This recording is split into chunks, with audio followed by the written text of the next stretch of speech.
রাতের গভীরে হযরত জিবরাইল আসছেন। হযরত জিবরাইল আয়েশা হযরত আদমকে হাওয়াকে নামায়া দিয়েছেন।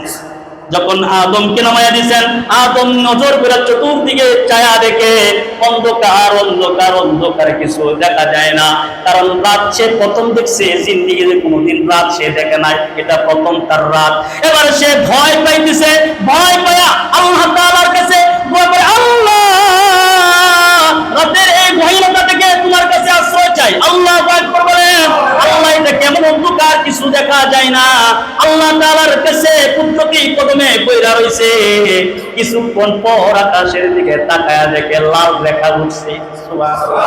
দেখেন ওই রেখার মধ্যে আস্তে আস্তে কইরা জমিনে আলো উঠতেছে।